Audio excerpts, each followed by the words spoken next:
सहनावतु सहनौ भुनक्तु सह वीर्यं करवावहै तेजस्विनावधीतमस्तु मा विद्विषावहै।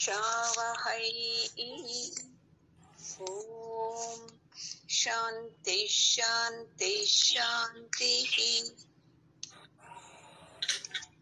గురువు గారి పాదాలకు నమస్కారం చేద్దామండి. జగద్గురు కృష్ణుని పాదాలకు నమస్కారం చేద్దామండి.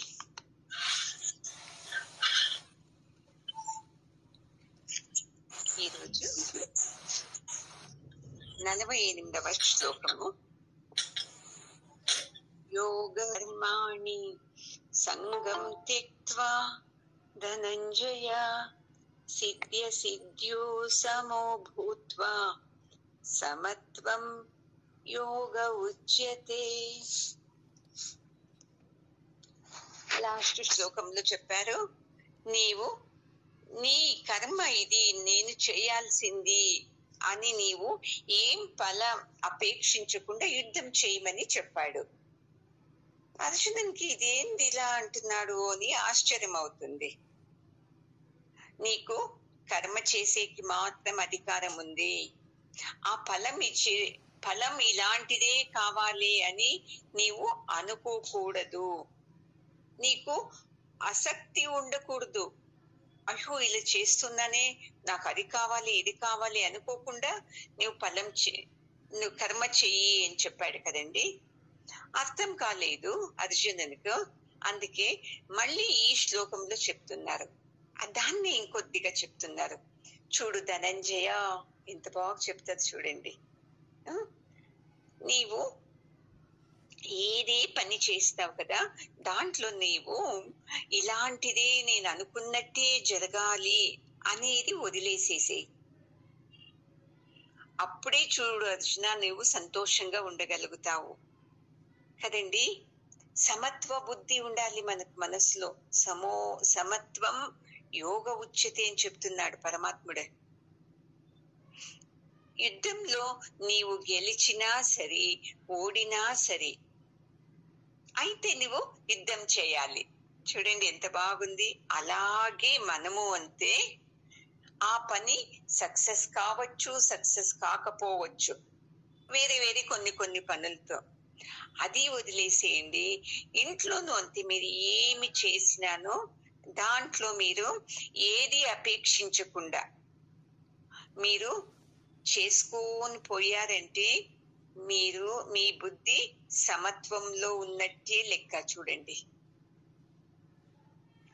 ఈ మనస్సు ఉంది చూడండి, ఈ మనసుని సమత్వంలో పెట్టుకుంటాం కదా, ఇదేనే యోగం. చూడండి, ఇంకేదో కాదు. ఈ సంసారాన్ని వదిలేస్తాను. నిన్న ఎవరో అన్నారు కదా సత్సంగంలో, మా బిడ్డలు పెళ్లి అయ్యే వరకు ఉండండి కొంచెము, ఆ పెళ్లి అయిందా పూర్తి నేను మీ సత్సంగంలోనే ఉంటాను అన్నారు. నవ్వు వచ్చింది నాకు. నీకు ఆసక్తి ఉండాలి. జవాబుదారులు తీరినాక నేను సత్సంగానికి వస్తాను అని కాదు. నీ మనసులో ఆసక్తి తీవ్రత ఉంటే నువ్వు ఎలాగైనా వస్తావు. మీరే చూడండి, ఈ జవాబుదారీ తీరిన తర్వాత నేను పరమాత్మని మీద మనసు పెడతాను అంటే ఇదొక్కటినే ఉండేది మీకు జవాబుదారీ.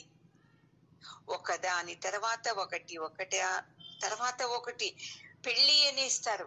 పెళ్ళైన తర్వాత ఇప్పుడన్నా మీకు స్వతంత్రం ఉంది.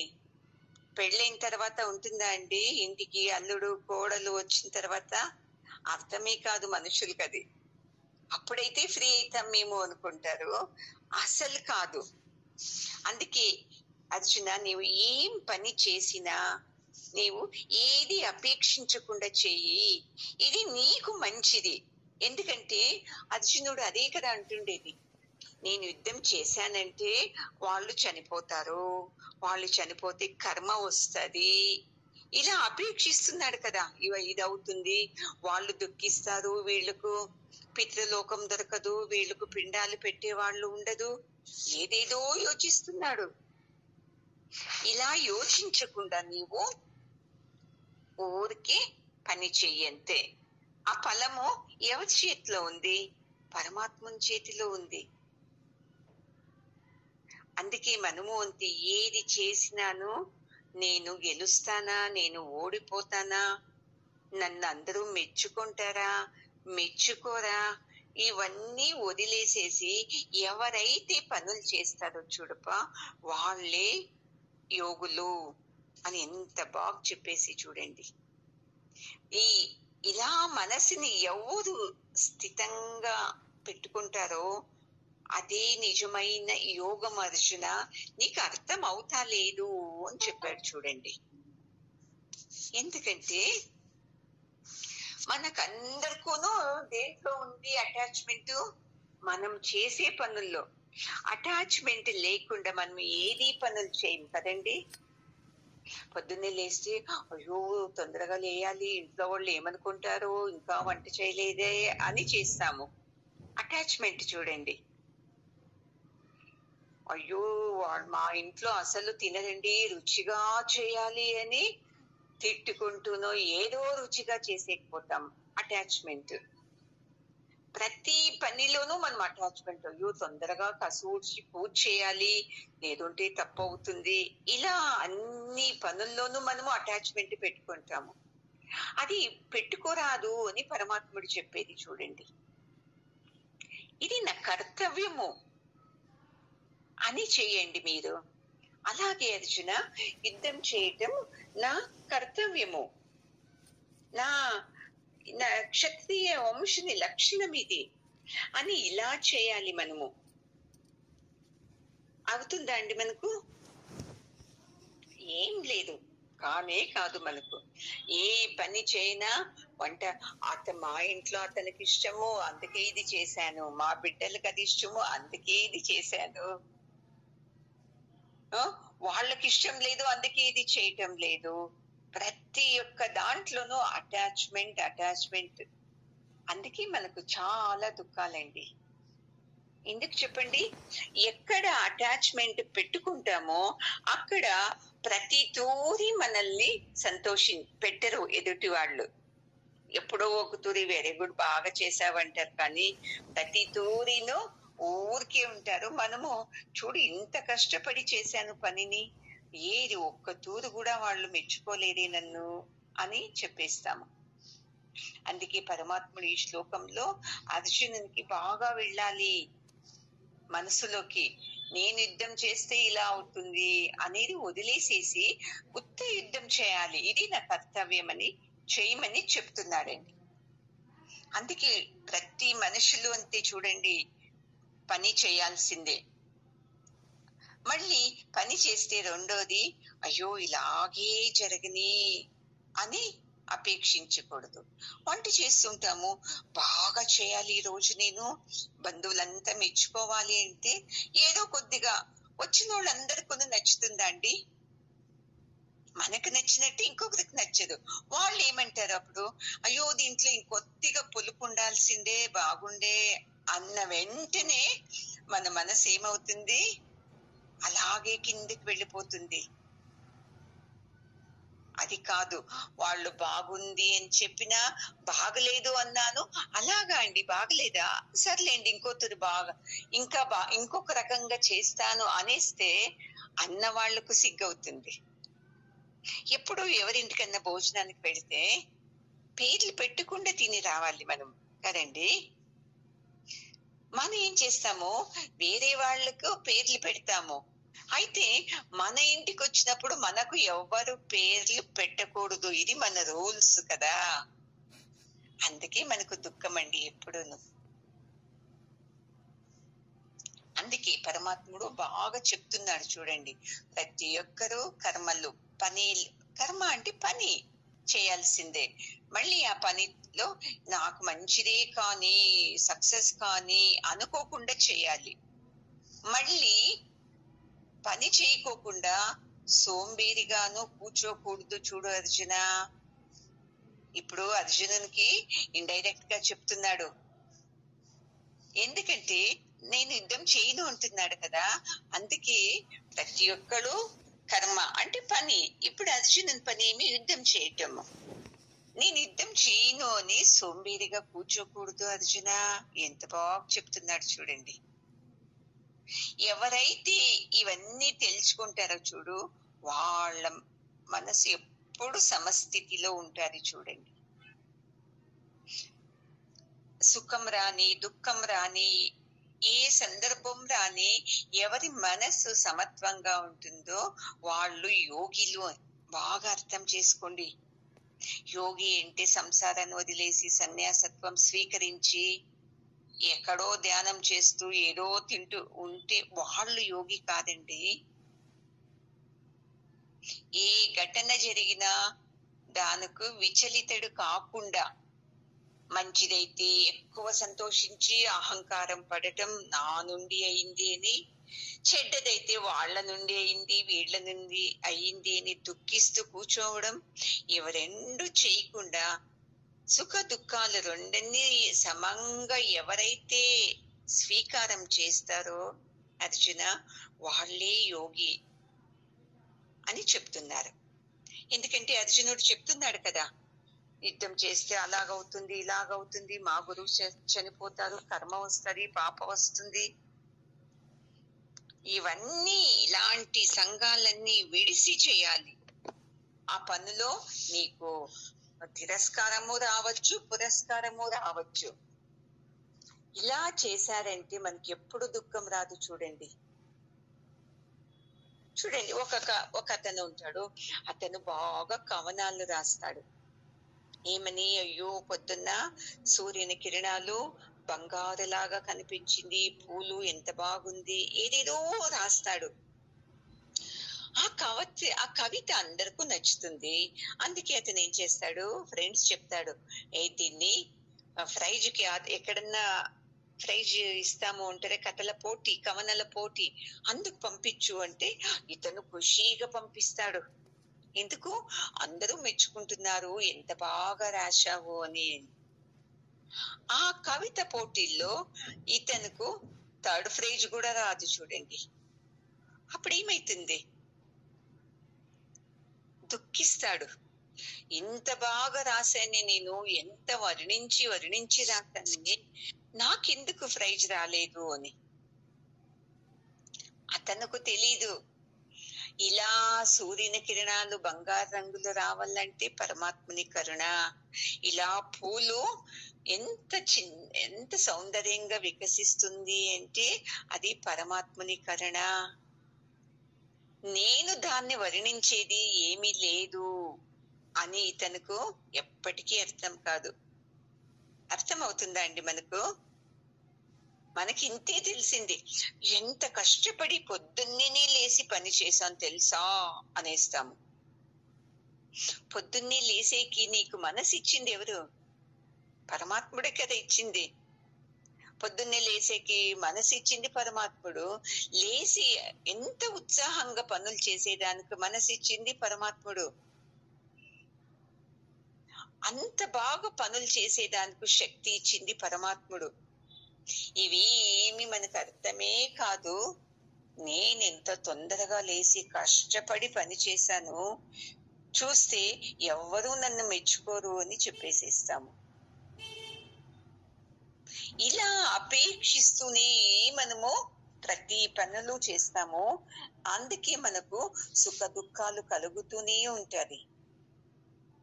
అందుకే ఎవరైతే ఇలా ఏమి మంచిది కానీ ఇంట్లో వాళ్ళు పొగడకపోని సమాత్వ బుద్ధితో చేసుకొని వెళతారో వాళ్ళు మాత్రమే చూడండి ఆనందంగా ఉండేకయ్యేది. మిగతా వాళ్ళు దుఃఖిస్తూనే ఉంటారు. ఎప్పటిదాకా మనం ఈ ద్వంద్వాలన్నీ దాటము చూడండి, అంతవరకు మనకు అర్థమే కాదు. చూడండి, బాగా నడుస్తూ ఉంటాము. అప్పుడు ఏమన్నా, అయ్యో నా కాళ్ళు పొగుడుతామా మనము? అయ్యో కాళ్ళు, నువ్వు ఇంత నన్ను కాపాడుతున్నావు, శక్తి ఎంత ఇచ్చి నువ్వు ఎంత నడుస్తున్నావు, నీకు చాలా కృతజ్ఞతలు అని. ఆ కాళ్ళకి ఎప్పుడన్నా మనము కృతజ్ఞతలు చెప్పామా? వయసు అయిన తర్వాత కాళ్ళ నొప్పి వచ్చేస్తుంది. ఈ కాళ్ళ నొప్పి ఒకటి, ఈ కాళ్ళ నొప్పి ఒకటి, ఇక్కడ నొస్తుంది అక్కడ నొస్తుంది అని ఎంత తిడతాం కదండి మనము.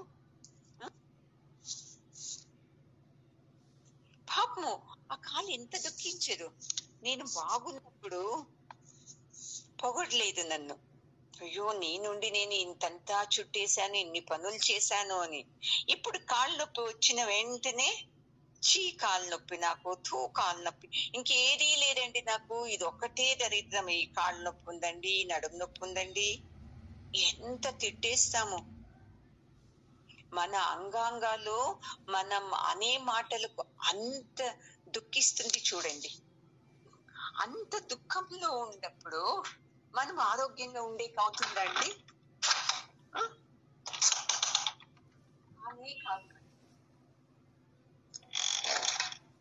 అందుకే ప్రతి ఒక్కరూ ఉంటే మొదట మనము ఏమి కాయిలాలు వచ్చినాను భయపడకూడదు. మనం వేడుకోవాలి, నీ దయతో ఇన్నేండ్లు బాగా నడిచాను, నీ కరుణ నుండి నేను ఇలా ఉంటాను ఎప్పుడు చెప్తామో అప్పుడు మనకు ఆనందం కలుగుతుంది చూడండి. ఇదే యోగం చూడు అర్జున. నీకన్నీ సంతోషణ ఘటనలు జరిగితే నీ ఆనందంగా ఉంటానంటావే, అది యోగం కాదు. సుఖం రాని దుఃఖం రాని దాన్ని ఇలా చూస్తాం కదా ఒకే సమత్వ బుద్ధితో, అది యోగం అంటారు. చూడండి ఇప్పుడు కాళ్ళు నొప్పి, అయ్యో పాపం నీకు నొస్తా ఉందనన్నా కాలు, అయ్యయ్యో పాపమే, సరే ఈ మెడిసిన్ వేస్తాను నీకు నయం అవుతుంది. ఎప్పుడైనా చెప్పామా మనము మన దేహానికి? తలనొస్తాం, నాకు ఎప్పుడూ తలనొప్పి, ఎప్పుడూ తలనొప్పి అంటాము. అన్నప్పుడు అది ఎంత బాధపడుతుంది తెలుసా మన దేహంలో అంగాంగాలు. ఏమి ఈ బాగుండేటప్పుడు ఒక్కరో ఒక మాట అనలేదు, నీ నుండి బాగుండాను అని. ఇప్పుడు ఈ నొప్పి నుండి తలనొప్పి అని తిడుతున్నారే అని. ఇది మనోవిజ్ఞానం చూడండి. ఇది అర్థమైపోయింది అంటే మన బిడ్డని ఎలా మనం సముదాయిస్తాం అలాగే మన దేహాన్ని కూడా మనం సముదాయించుకోవాలి. ఇది అర్థమైందంటే ఇదే ద్వంద్వాలు చూడండి మన మనసులో. ఇవి దాటామంటే చూసుకోండి ఎప్పుడూ ఆనందమే ఉంటుంది. అందుకే ఈ మనసు మీద మీరు హతోటి తీసుకోవాలి. ఏమీ జరిగిన దాని మీద సమత్వాన్ని మీరు కాపాడుకోవాలండి. ఇది యోగం. ఇది తప్ప ఇంకా వేరే యోగమే లేదు చూడండి. మన మనసుని సమాధానం పరిచేదే యోగం. యోగ సూత్రంలోనూ చెప్తారు, యోగ మన ప్రశమన ఉపాయ అని కూడా చెప్తారు చూడండి. నీ మనసు ఎంత ఎంత నెమ్మదిగా ఉంటుంది అంటే నువ్వు అంత శ్రీమంతుడు అని లెక్క చూడండి. మన మనసు ఎలా ఉంటుంది? ఏదన్నా మంచిదైతే సంతోషంగా ఉంటుంది, ఏదన్నా చెడ్డదైతే దుఃఖంగా ఉంటుంది. అర్జునిలాగా అంతంతా గెలుచుకొచ్చాడు, ఎక్కడెక్కడో గెలిచిందనుకో అప్పుడు సంతోషపడినాడు.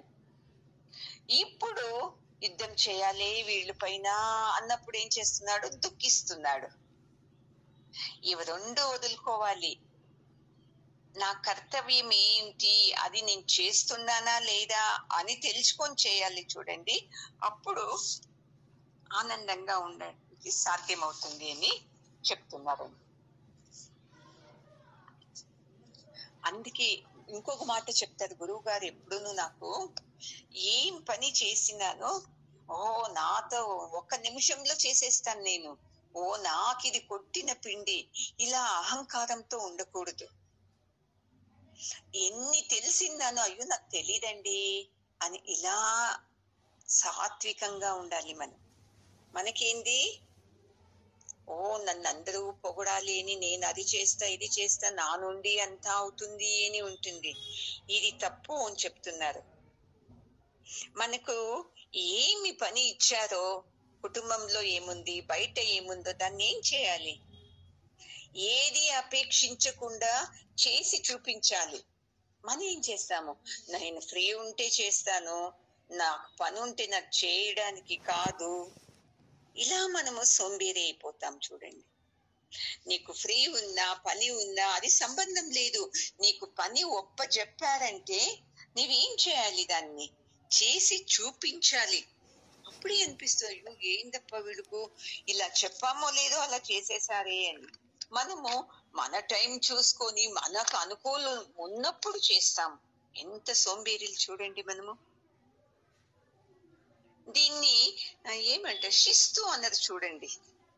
మన జీవితంలో ఏది ఉండాలి తెలుసా? మనమే ఒక నిర్ణయాన్ని తీసుకుని నేను ఇలా ఉండాలి, నేను అలా ఉండాలి, నేను ఇలా చేయాలి, అలా చేయాలి అని.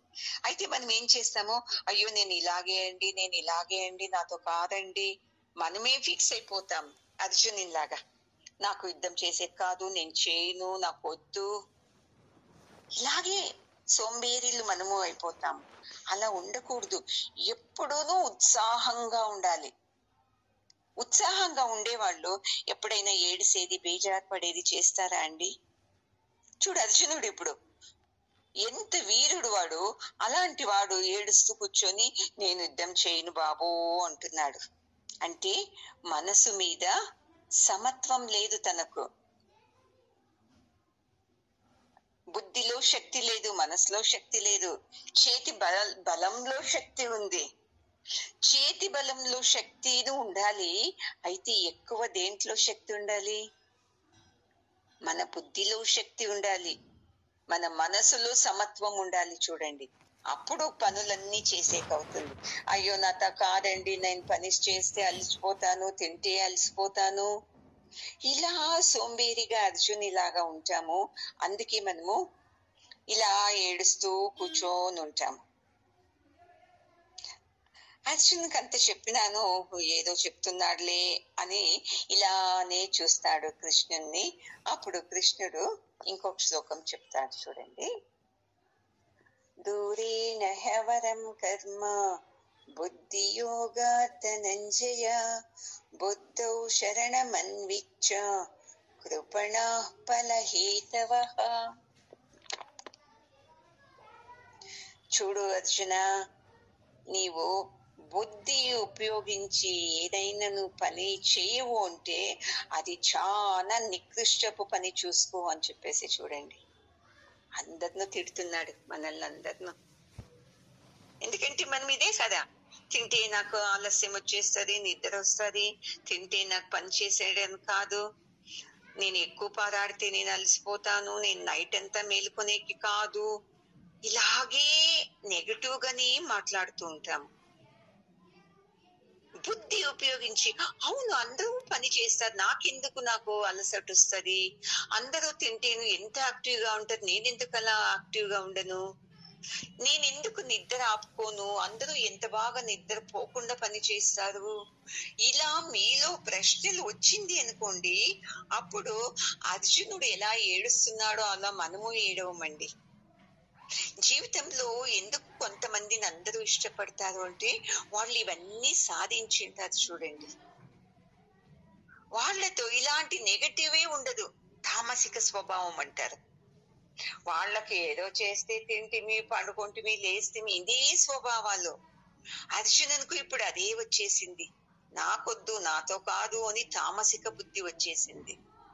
అందుకే ఇప్పుడు పరమాత్ముడు ఈ తామసిక సోంబేరితనం నుండి ఇతనికి రాజసిక స్వభావంలోకి పిలుచుకొస్తున్నాడు. రాజసిక స్వభావం వచ్చింది అంటే లేసి అవును నేను చేస్తాను యుద్ధము, ఎందుకు వాళ్ళు అధర్మంలో ఉన్నారు కదా, వాళ్ళ మీద నేను యుద్ధం చేయాలి, వాళ్లకు బుద్ధి చెప్పాలి, ఇది రావాలి అని పరమాత్ముడు ఇవన్నీ చెప్తున్నాడు చూడండి. అందుకే అర్జున, నీవు ఈ బుద్ధి యోగానికి శరణాగతి కావు.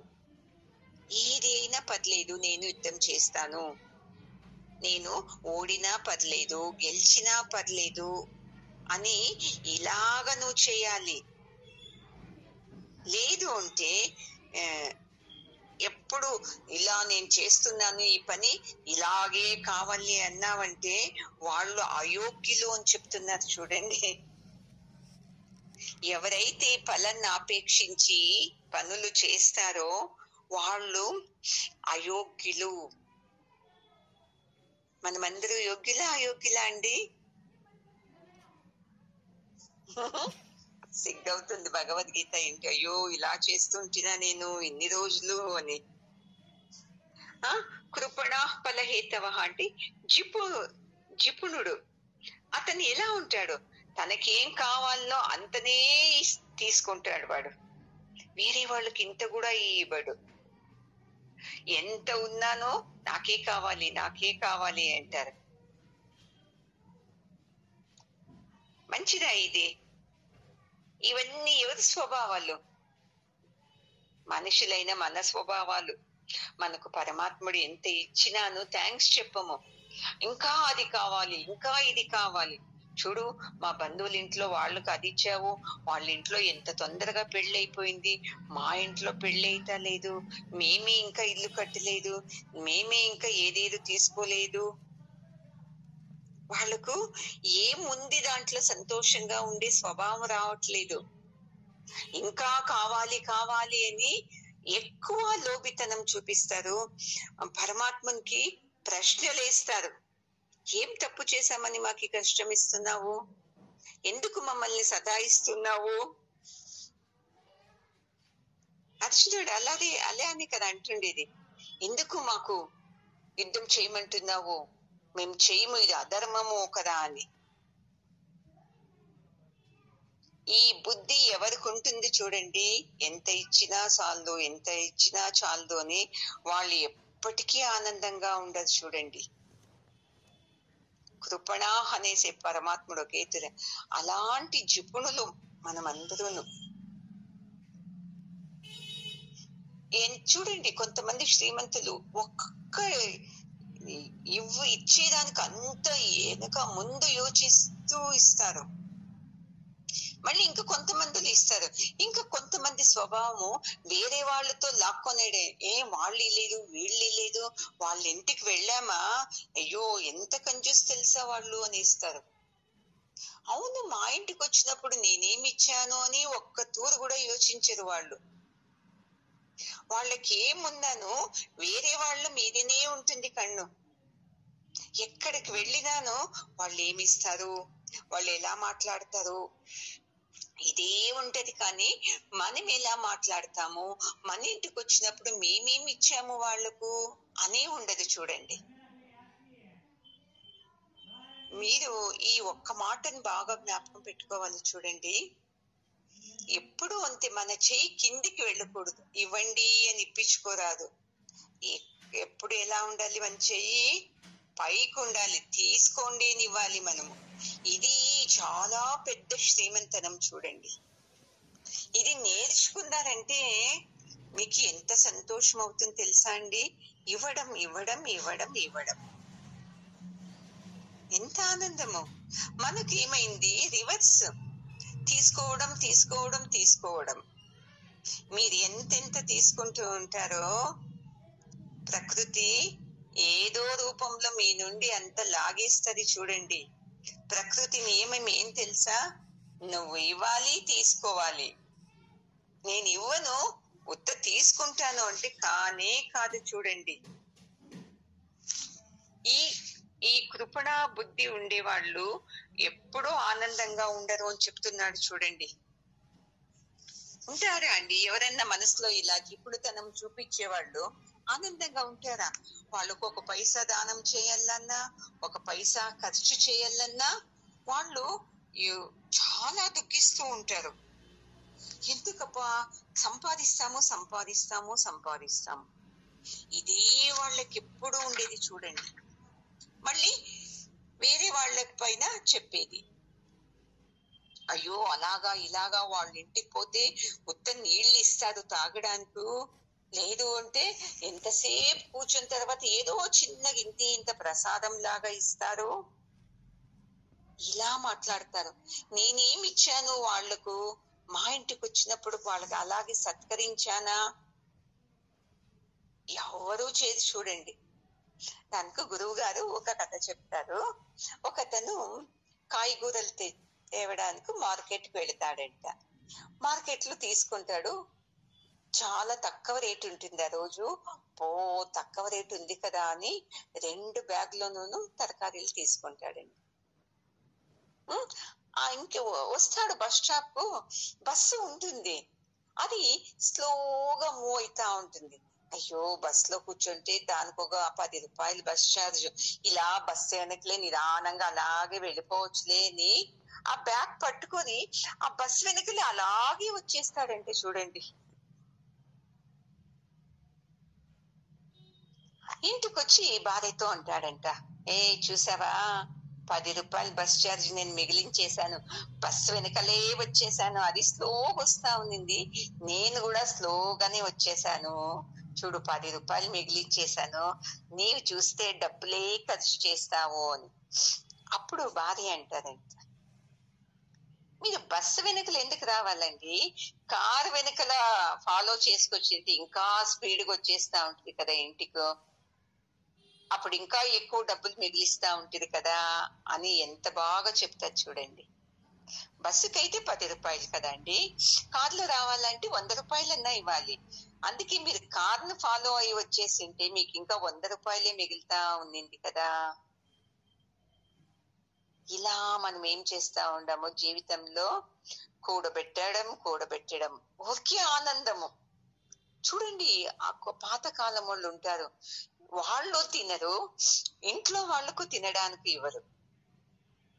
నీకేం తెలుసు, కూడబెట్టు అని. ఎప్పుడు చూడండి మీరు ఎవరెవరికి ఏమి ఇచ్చారో అదే మీకు కొనాకొచ్చేది, మీరు దాచిపెట్టిందంతా పరల సొమ్మైపోతుంది చూసుకోండి. నేను కాదండి అనేది, పెద్దవాళ్ళు ఇలా అంటారు. అందుకే బసవಣ್ణ ఎంత బాగా చెప్తారు తెలుసా, ఆకలి అయ్యేవానికి ఏం చింత అంటే, అయ్యో నా కడుపు నిండాలి అని. పోనీ కడుపు నిండిన తర్వాత ఏమంటే, అప్పుడు అయ్యో నాకు అలాంటి బట్టలు కావాలి, ఇలాంటి బట్టలు కావాలి అని. పోనీ ఆ బట్టలు తీసుకున్నాక ఏమేంటే, లేదు ఇవన్నీ కూడు పెట్టాలి, ఇలాంటివి ఇంకా 10 జతలు కూడు పెట్టాలి అని. పోనీ అవంతా కూడబెట్టిన తర్వాత ఇంకేం చింత అంటే, అయ్యో ఇప్పుడు అన్ని ఉంది, నాకు భార్య వస్తే బాగుంటుంది అని చింత అంట. భార్య వచ్చిన తర్వాత ఏం చింత, బిడ్డలు చింత అంట. పోనీ బిడ్డలు అయిన తర్వాత ఏమి అంటే, అయ్యో వాళ్ళకు సంపాదించాలి కదండి, వాళ్ళకు కూడు పెట్టాలి కదండి అని. తర్వాత ఏమొస్తుంది, వయసు అయిపోతుంది, నాకు ఇలాంటి రోగాలు వచ్చావే, అదొచ్చింది ఇదొచ్చింది అని ఇలా మనకు కంటిన్యూగా ఉంటది చూడండి మన ఆశలో అనేది. దీన్నైతే ఎవరు తప్పించుకుంటారో వాళ్ళే ఆనందంగా ఉండేకి సాధ్యమవుతుంది అర్జున అని చెప్తున్నారంటే చూడండి. ఒకరు కౌన్సిలింగ్ చేశానండి, ఆమెకు 80 సంవత్సరాలు ఇప్పుడు, ఆమెకు ముని మనవాళ్ళంతా ఉన్నారు. ఆమె చాలా కష్టంలో ఉండని, ఆరోగ్యం బాగలేదు అంటే ఏమైందండి అంటే, అది ఇది మాట్లాడతా సమస్యను చెప్పలేదు, ఏమైంది అని చెప్పలేదు. నేను 15 సంవత్సరం మీకు చెప్పాననిపిస్తుంది, నాకు చిన్న వయసుకి పెళ్ళైపోయింది అమ్మా, 15 సంవత్సరాలకి పెళ్ళయింది, అప్పుడు ప్రెగ్నెంట్ అయ్యాను, 16 సంవత్సరంకినే ప్రెగ్నెంట్ అయ్యాను, అయితే అబార్షన్ అయిపోయింది నాకు. అప్పుడు మా అత్త నన్ను బాగా చూసుకోలేదు, బాగా పడుకోబెట్టి ఆరైకను చేయలేదు, అందుకే నాకు ఇప్పుడు కాళ్ళు నొస్తుంది. చూడండి మా అత్త ఎంత చెడ్డది చూడండి, వాళ్ళత్త చనిపోయి 60 సంవత్సరాలు అయిపోయింది, అయినా కోపం ఎలా ఉంది, అలా పెట్టుకుంటారు చూడండి మనసులో. అయితే నువ్వు ఈ సమస్యలన్నీ సమచిత్తంగా చూసావంటే నువ్వు యోగి అవుతావు. ఈ సమస్యలన్నీ చూసి అయ్యో నాకు ఇలాగైంది అయితే నీవు రోగి అవుతావు అని చెప్తున్నాడు చూడండి పరమాత్ముడు. ఎప్పుడో జరిగింది, 60 ఏళ్ళు 70 ఏళ్ళు కింద జరిగింది పెట్టుకొని ఇప్పుడు దుఃఖిస్తున్నావు అంటే, చెప్పాను కదా మొన్న, చనిపోయిన శవాన్ని తల మీద పెట్టుకొని ఊరంతా తిరుగుతుంటాడంట ఒకడు. అలాగే మనమును మన బుద్ధిలో ఇలాంటివన్నీ పెట్టుకొని సంతోషాలు పెట్టుకొని తిరగటం లేదు. అయిపోయిన దాన్ని దుఃఖిస్తూ అలాగా నేను సంసారం చేశాను తెలుసా మీ నాయనతో అని ముని మనవాళ్ళతో ఇప్పుడు చెప్పడం కాదండి. వ్యక్తే లేడు, అయిపోయింది. దాన్ని పట్టుకొని ఇప్పటికి మీరు చేస్తూ ఉంటే మీరు ఎప్పుడు యోగిలవుతారు అర్జున? వాళ్ళకి అలా అవుతుంది, ఇలా అవుతుంది అని ఏదేదో యోచిస్తున్నావు కదా. నీ మనసుని ఎందుకు నువ్వు స్థిమిత్వంలో పెట్టుకుంటాం లేదు? ఇలా నీవు యోచిస్తున్నావంటే నువ్వు రోగిని అవుతావు. చూసుకో, నీవు రోగి కాకూడదు, నువ్వు యోగి కావాలి అర్జున అని ఎంత బాగా చెప్తున్నాడు చూడండి పరమాత్ముడు. ఇలాంటి మాటలు మన తల్లి తండ్రి చెప్తారా మనకు? చెప్పనే చెప్పరు. అందుకే మనం ఏది చేసినానో బుద్ధితో చేయాలి. చూడండి, చేసేవాడు అపేక్షించకూడదు. ఏమన్నా నాకు అది కానీ ఇది కానీ ఇది కానీ అని అలా చేశాడంటే మళ్ళీ అక్కడే మనం అటాచ్మెంట్లు చిక్కిపోతామండి. అందుకే ఏది వచ్చినా మీ జీవితంలో స్వీకారం చేయండి. అయ్యో నాకే ఎందుకు వచ్చింది అని ఏడవకూడదు అర్జునిలాగా. నాకే యుద్ధం చేయడానికి వచ్చింది అని. అతను యుద్ధ రంగంలో యుద్ధం చేసేకి ఏడుస్తున్నాడు. మనము ఈ సంసారం అనే రణరంగంలో సంసారం చేసేదానికి ఏడుస్తూ ఉన్నాం చూడండి. కానే కాదు, ఇలా ఏది వచ్చినా నాతో అవుతుంది అని చేయాలి. మనము తామసిక స్వభావాలు ఏం చేస్తారు తెలుసా? ఆ సమస్య నుండి ఎలా గట్టెక్కాలి అని యోచించరు వాళ్ళు. దేవుణ్ణి పట్టుకునేది, ఏదేదో ఉపాసనలు చేసేది, ఆ పూజలు ఈ పూజలు ఈ వ్రతాలు ఇవి చేస్తే మంచిదవుతుంది అని చేసేస్తారు. సాధ్యమే లేదు. చూడండి, మీ సమస్యలకు మీ బుద్ధి నుండి పరిష్కారం చూసుకోవాలి. కన్నడంలో అంటే కష్ట బందాగ వెంకటరమణ అనేది. సమస్య వచ్చినప్పుడు మనం ఏం చేసేది? ఈ ఫోటో పెడితే మంచిది, ఈ లింగం పెడితే మంచిది, ఆ పూజ చేస్తే మంచిది, ఈ తాయెత్తు కట్టుకుంటే మంచిదైపోతుంది, ఏదేదో చేస్తాం. దీని నుండి మీకు ఇంకా డబ్బులు వేస్ట్, మనసు ఇంకా బాధ. ఇంతన్నీ చేస్తేను ఎందుకు నాకు ఇంకా మంచిదే కాలేదు? వస్తుందా లేదా అండి? అందుకే బుద్ధి యోగం, నీ జ్ఞానంతో యోచించి నువ్వు పనులు చెయ్యి. నీకప్పుడు ఇలాంటివి ఏది అక్కర్లేదు. ధైర్యంగా నువ్వు ఆ పనులు చేసుకొని వెళ్తావు. లేదు అంటే ఆ పురోహితుడు అలా చెప్పాడు, వీళ్ళు ఇలా చెప్పాడు, ఎన్ని చేస్తా లేదు. మనము ఆనందంగా ఉన్నామా అండి మనము? అందుకే మనం ఎప్పుడు ఈ బుద్ధి యోగం దీన్ని పట్టుకొని బుద్ధితో చేసుకొని పోవాలి. చూడండి పనులు ఇంట్లో, అప్పుడైతేనే మనకు ఆనందం కలుగుతుంది. లేదంటే మనకు సమస్యలు ఎందుకు? ఈ సమస్య పరిష్కారానికి నేనేమేమో చేశాను, ఇంకా ఎందుకు నాకు మంచిది కాలేదు, ఇంకా సమస్యలే వస్తుంది కదా, ఇలా ఉంటారు చూడండి. అందుకే ఈ లోభితనం చూపించుకోకుండా ఆనందంగా ఉండండి. లోభితనం ఎందులో రావాలి? ఈ సత్సంగంలో రావాలి. నాకు కావాలి సత్సంగము, నాకు ఈ సత్సంగమే జీవనము, ఇలా రావాలి. మనకిప్పుడు లోభితనం ఎక్కడొచ్చింది? నాకు ఈ వస్తువు రావాలి, నాకు ఇది కావాలి, మా ఇంట్లో వాళ్ళకి ఇది కావాలి, ఇక్కడ లోభితనం వచ్చేసింది. అందుకే మనకు ఆనందం కలగటం లేదు. మనము బుద్ధిలో శ్రీమంతంగా ఉండాలండి. మనం ఏం చేస్తాము? సంపత్తులో శ్రీమంతనం చూపిస్తున్నాము, అందుకే మనకు ఆనందంగా లేదు.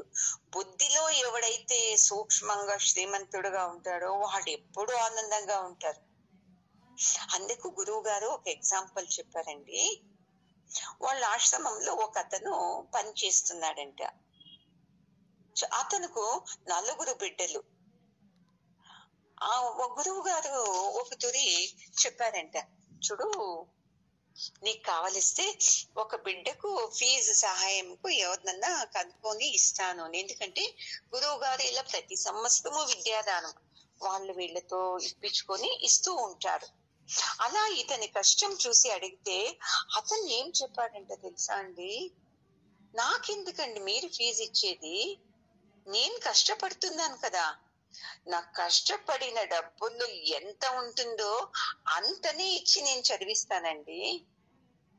నేనేం బీదవాడు ఉండొచ్చు, అయితే నేను డబ్బుల్లో బీదవాడు, గుణంలో బీదవాడు కాదండి. నా బిడ్డల్ని నేను పుట్టించాక నా బిడ్డల్ని నేను చదివించుకోని శక్తి నాకుందండి, నాకు ఫీజు అక్కర్లేదండి, చాలా థ్యాంక్స్ అండి అని చెప్తాడంటే చూడండి. ఎవరు శ్రీమంతుడు? అతను శ్రీమంతుడు. చూడు, అతను తెలిసింది నేను ఇప్పుడు కష్టపడుకోకుండా అయ్యో నాకు 4 బిడ్డలు, ఫీజు ఇవ్వండి అని ఆర్తిస్తూ ఉంటే మళ్ళీ ఇంకో జన్మలో దాన్ని తీర్పిచ్చేకి రావాలి కదా నేను. మళ్ళీ ఇలా నేనేమన్నా అందరితో డబ్బులు తీసుకొని ఫీజు కట్టించుకుంటే మళ్ళీ అందరూ ఏమంటారు, ఓ మేమిచ్చిన డబ్బులతో చదివిచ్చాడు అంటారా లేదా అండి? 1 సంవత్సరమే ఇచ్చింటారు మీరు, అయినా మీరు అనేస్తాం కదా, మేం డబ్బు సాయం చేస్తాం దానికోళ్ళు చదివారు అని. అతను చూడండి ఎంత బుద్ధి, ఈ బుద్ధి మనం ఉపయోగించాలా చూడండి జీవితంలో. ఈ బుద్ధితో మనము ఉపయోగించి పనులు చేశామంటే మనము వేరే వాళ్ళని అపేక్షించేది, అయ్యో ఏమవుతుందో నా జీవితము, నా బిడ్డ జీవితం ఏమవుతుందో, ఇలా యోచనే చేయం చూడండి మనం. అందుకే నేర్పిన నీవు ఏది చేసినా బుద్ధితో చేయి, ఇది చాలా మంచిది అని పరమాత్ముడు చెప్తున్నాడండి.